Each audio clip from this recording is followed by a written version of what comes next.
Welcome back to another Jazz basketball breakdown. Just got done getting beat by the Warriors. Kind of gave us a big smackdown in the fourth.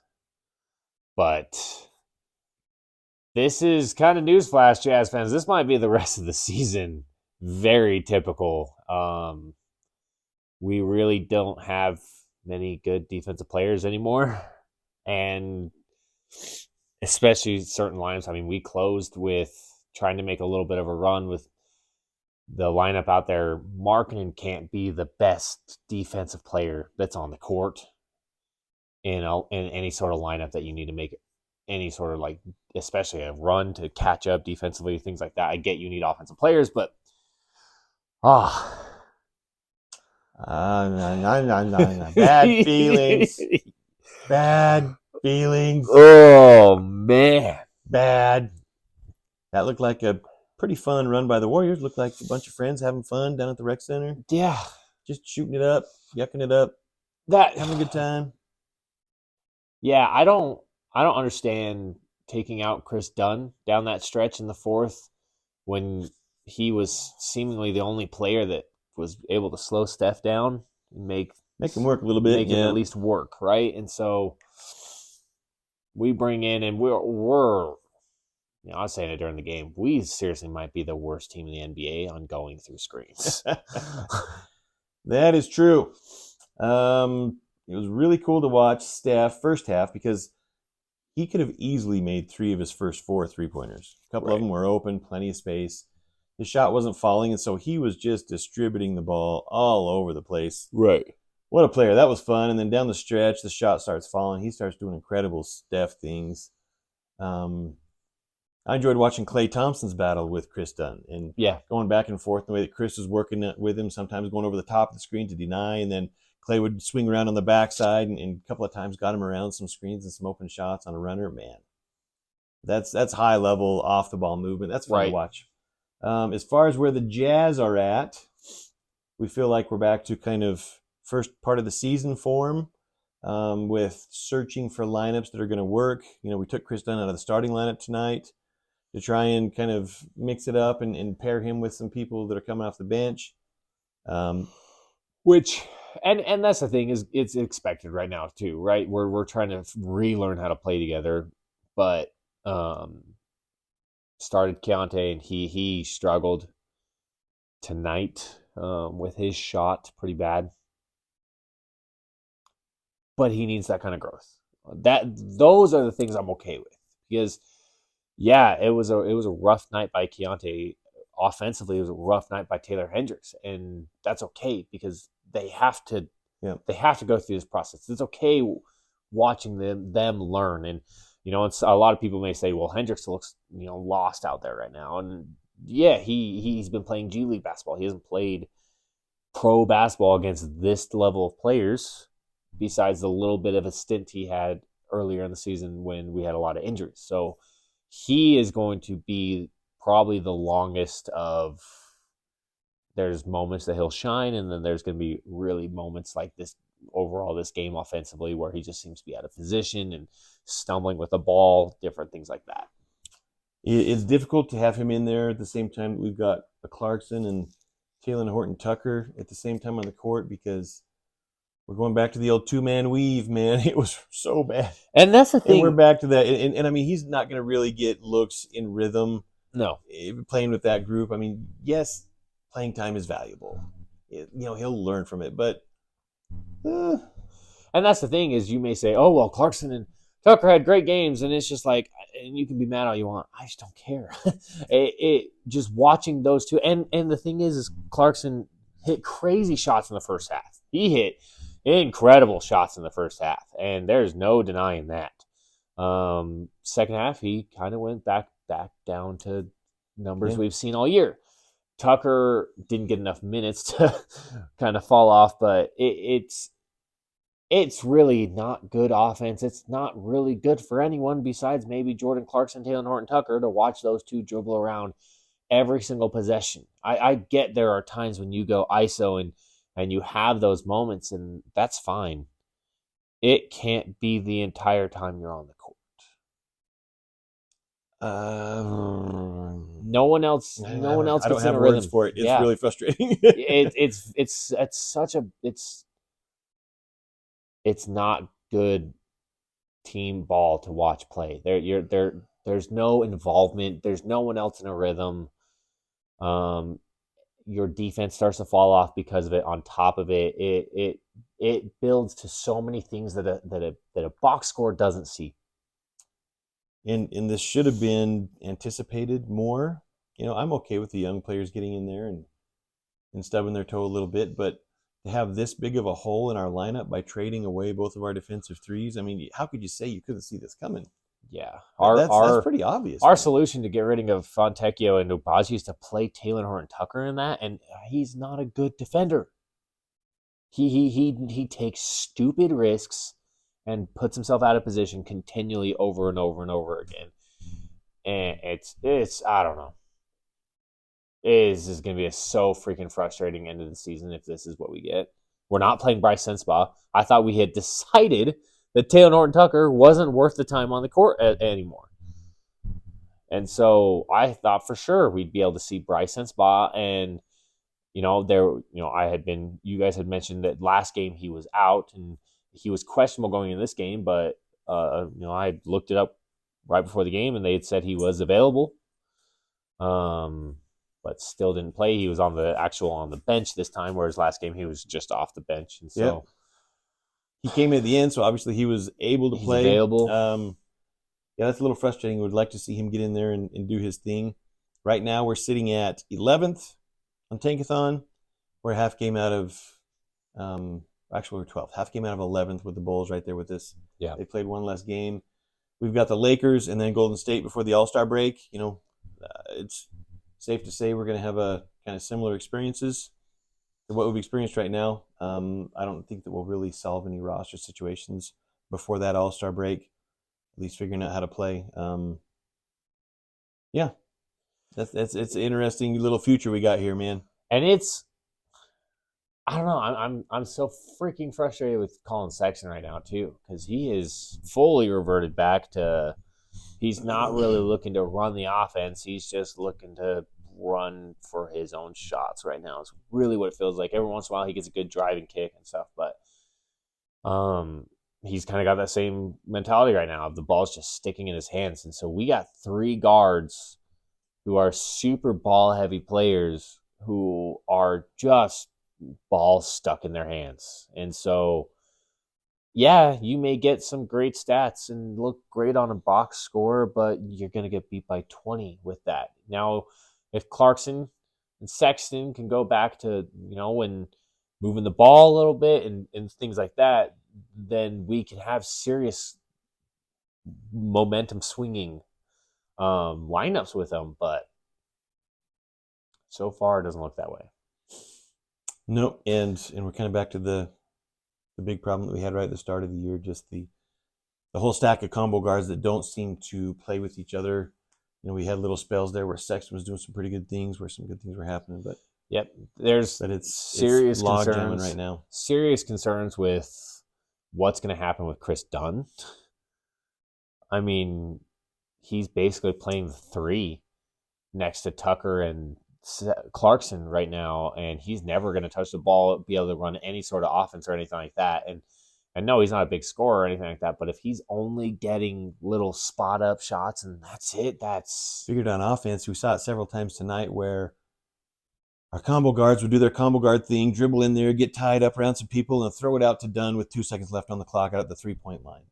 He's made a decent amount of those shots, but that's really not his game. His game is being able to drive in, set up teammates in the ideal timing, ideal window, get him that, or do his little soft floater, and every once in a while shoot a 3. But if he's limited to that and then can't even create anything, I mean, you can see, we were talking about this, you could see this being a point where we look at the end of the season, oh my gosh, what happened to Dunn? He really fell off there the last 27 games. What happened to that guy? Yeah. Well, what happened is it's who he's playing with, where he's playing. And that's the hard part. That's the hard part on judging games like this, and teams like this and players like that is, if you just look at a highlight reel or you look at a box score, it's so easy to fall in love with a guy like Taylor Horton-Tucker and and just think the world of his potential and things like that. And it's super easy to fall in love with a guy like Jordan Clarkson because he has games like this where he just can pop off and go out of his mind. But at the end of the day, he's shooting 40% from field and 29% from the three-point line. Then you want to talk about numbers, and the numbers show themselves right with there. With a lot of usage. It's not putting him in a weird situation. Yeah, it's setting him up for his prime numbers. Yeah, so it makes it hard. It can make it hard as a fan who you get to see spot kind of minutes of games, and then you see highlight reels and you see stats, and you're like, man, why do these two not like Taylor Horton-Tucker or Jordan Clarkson or things like that? It's super easy to fall into that, and it's because the way they play in spot 6-man minutes is great. In heavy minutes, heavy usage, it really gets the rest of the team out of any sort of offensive and defensive sets and any sort of offensive and defensive flow. And so their numbers may look inflated and really good, but then you look and you see a 20-point blowout. It's really tough.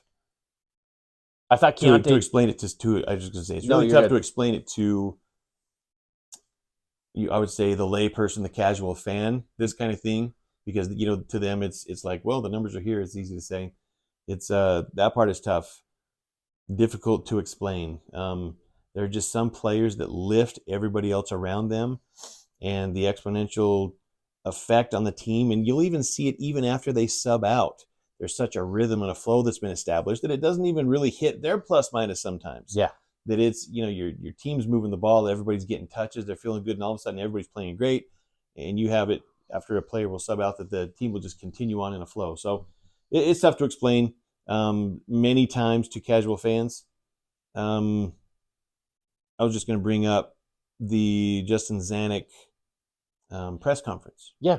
That he had, and kind of some of the things that were talked about. And it seems like the front office has pivoted a little bit on saying, we're cool if we get the draft pick this year or next year. It doesn't matter. Whereas we know that it was said by some insiders that they would really prefer for that to convey this year. So that's kind of something that we've changed on. I was actually going to ask you about that because somebody commented, and I didn't really get a chance to reply. They'd asked us kind of our opinion on the trades that were made, which we've made very clear, but also on our opinion on 2024 draft. What I've heard is it's not supposed to be a super deep draft. I haven't had a chance to dive into it yet. I know you have started that process, so I was going to see your opinion on, especially if we keep our pick and don't relay that to the Thunder. Yeah, it's. There are a lot of talent in every draft. You can say there's talented players.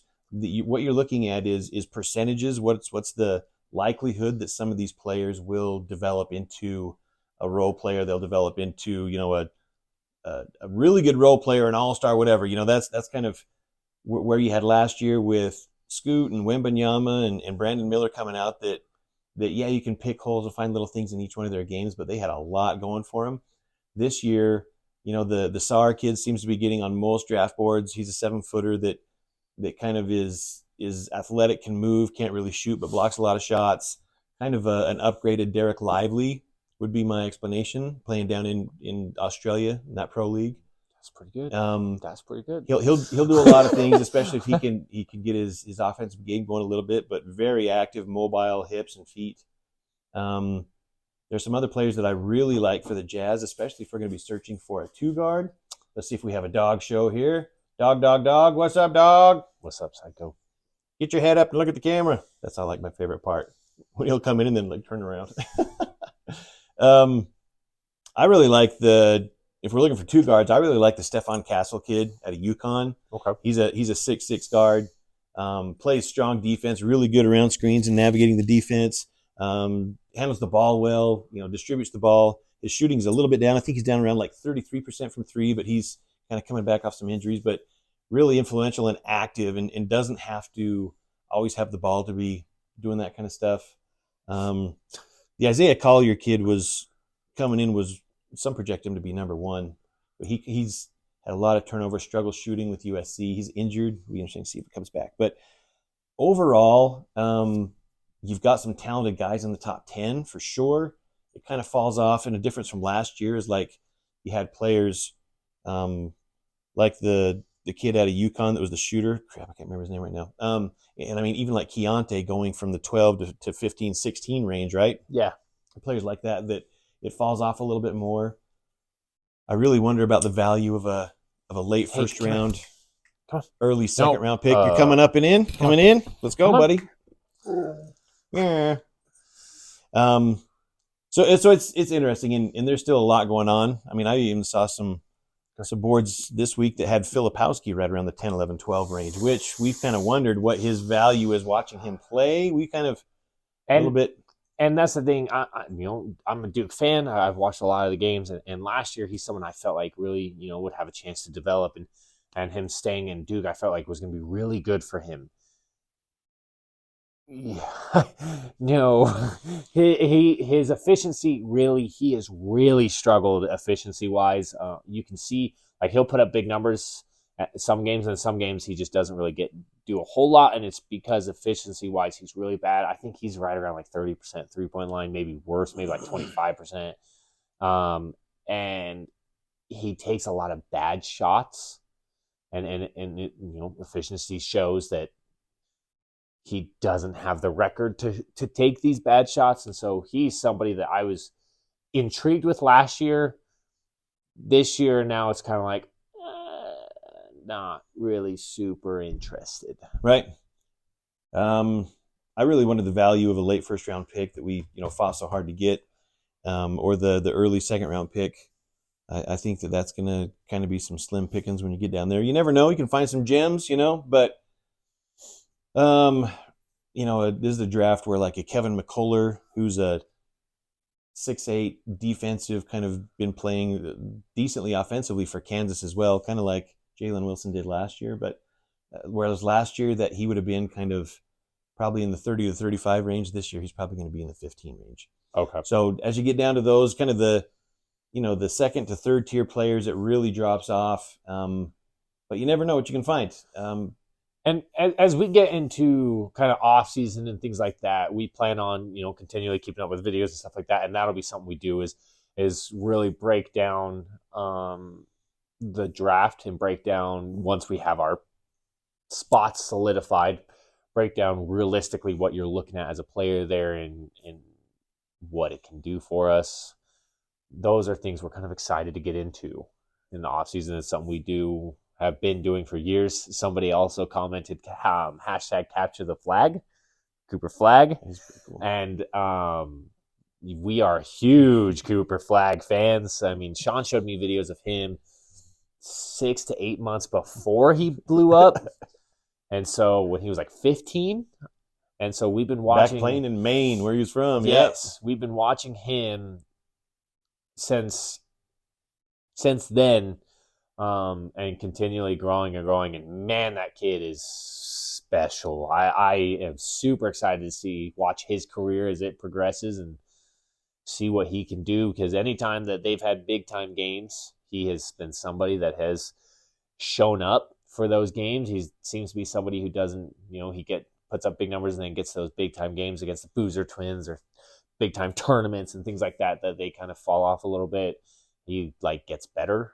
So super intrigued to see I'm pretty sure he's committed to Duke. And so see what he can do next year in Duke.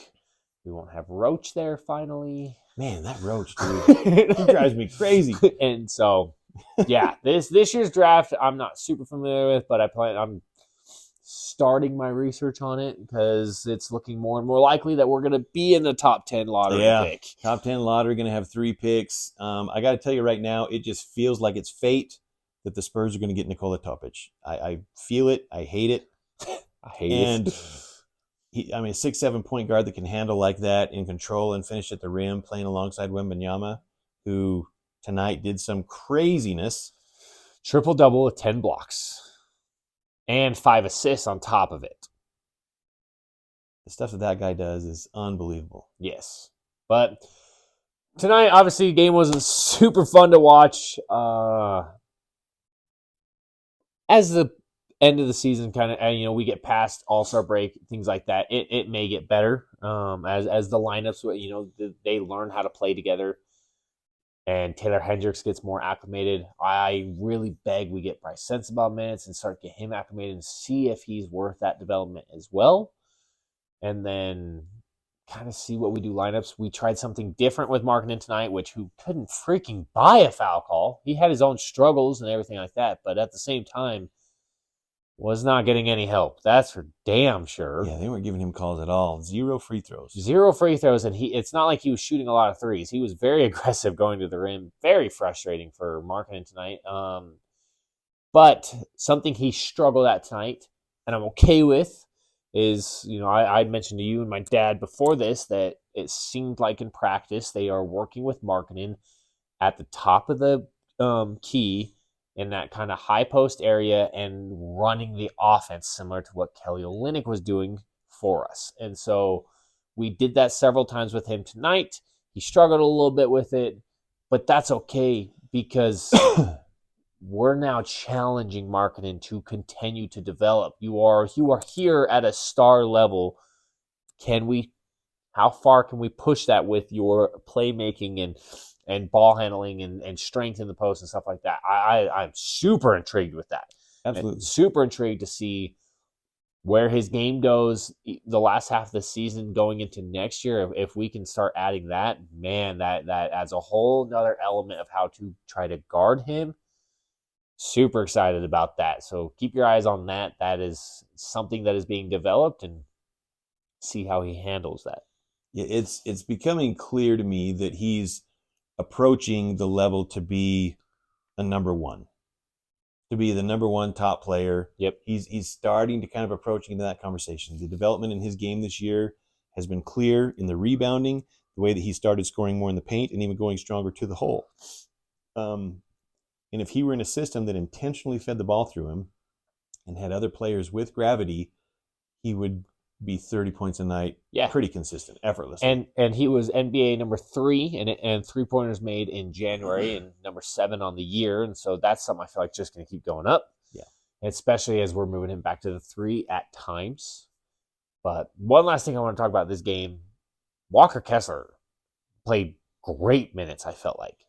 His movement and his urgency looks like he's feeling pretty good. Yeah, he looks very much that guy last year we were so excited about, contesting everything at the rim in a smart way and getting his hand on a lot of shots and then sprinting down the court.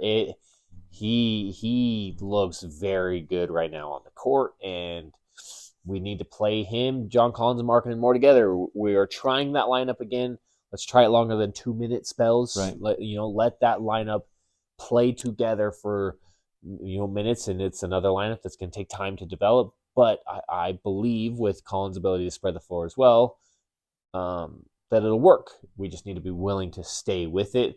I would actually like to see, when Hendricks comes in, I'd like to see Collins go to the bench and play Hendricks and Kessler and Markkanen together. Yeah, that'd be fun to see. That'd be a fun lineup, and so we'll see as lineups progress. Another lineup I'd like to see is, and I understand trying to pair up Dunn with some of the other groups, to kind of offset the offense with the defense, but I'd like to see the Keontae, Dunn, Markkanen, Kessler, Collins, or have Hendricks in there as well, have the two rookies in there. 100%. I'd love to see some stretches of that, more than just one possession. So many times we're like, oh, are they going to run with this? They sub him in. Next possession, Clarkson goes right to score team. We're like, damn it.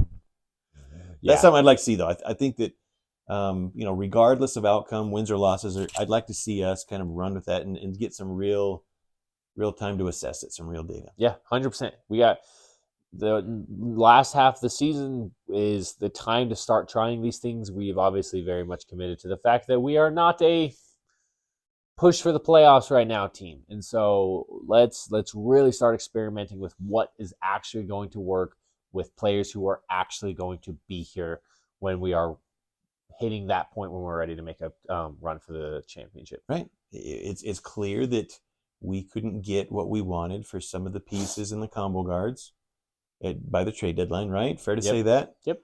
It's fair to say that teams aren't going to all of a sudden come out of the ground to want these players in the offseason. So let's play for the future.